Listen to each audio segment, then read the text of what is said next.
The United States men's national team beat St. Kitts and Nevis last night in St. Louis, Missouri by a scoreline of 6-0. So I just wanted to do a slight recap from this game because there really wasn't a whole lot to talk about, but let's go.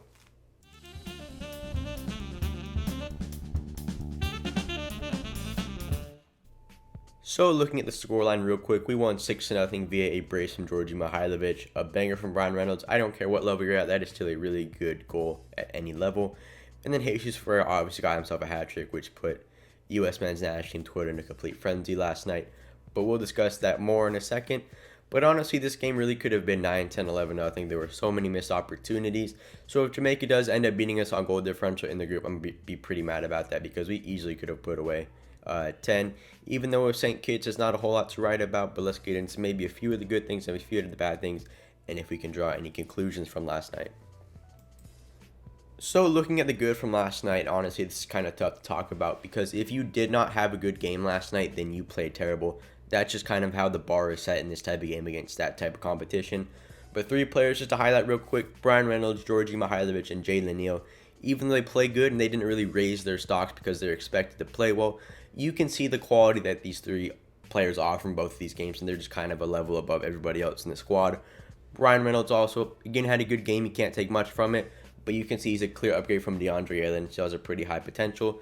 Georgi Mihailovic, he had a good game, 2 goals, 2 assists, but again, that's expected. But again, he's just so much more clear than a guy like Alan Senora, Christian O'Donnell, and just other midfield players in this squad. And Jalen Neal, even though he's young and St. Kitts is way below his level, he also put in a really good game, and you can see the potential in this kid. So these three guys, I think, should be focal points to this team moving forward in this tournament. And looking at some of the bad from last night, all three of these players lowered their stock, and they just did not play up to that level at all. All three of these guys just were not good. Alan Senor came on for Gianluca Buzio at halftime and just did not look like he was in the game at all.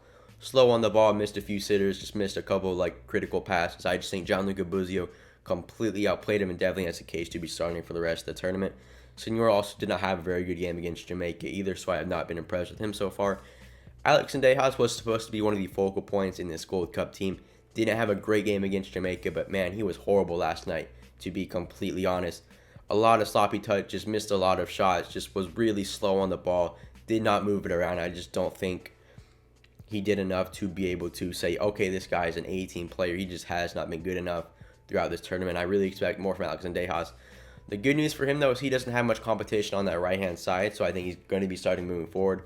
But I was not impressed with Alex Sendejas at all, and I don't think he's probably one of the best 23 players for the A-team, for the matter of fact, especially when you can't put in performances against a team like St. Kitts and Nevis. So very disappointed with him. Cade Cowell got his opportunity from a Jordan Morris injury last game, and he did not impress either.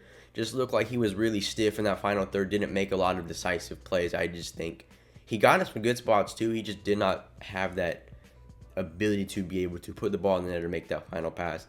I was a little disappointed with Cade Cowell. He just doesn't seem like he's a guy who has it all together right now.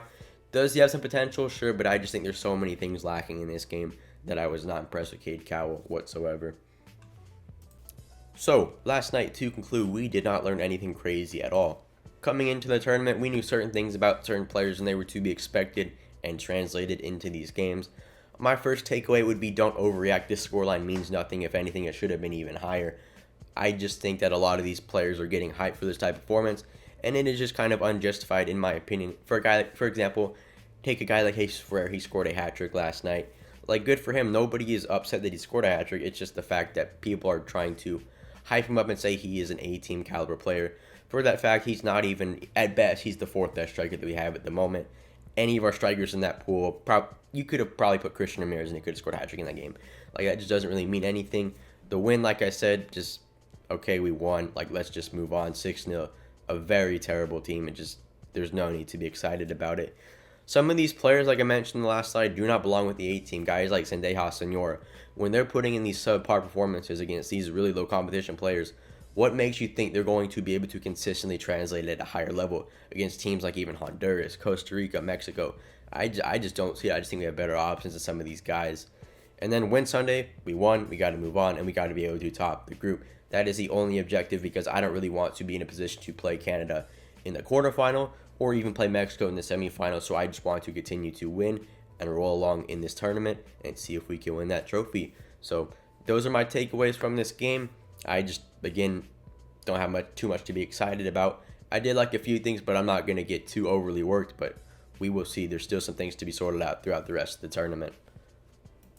Alright, that's going to wrap it up for this video. Thank you guys so much for watching. So we won 6-0 against St. Kitts. Cool. We just got to move on to Sunday and be able to win top of the group and put ourselves in a position to do well in the knockout round. If you haven't already, hit those comments down below. Tell me what you guys thought of this game. I will also try and have the podcast link in the next video, which I plan to do preferred starting 11 for that Trinidad game on Sunday tomorrow. So like I said, thank you guys so much for watching, and I will see you guys next time.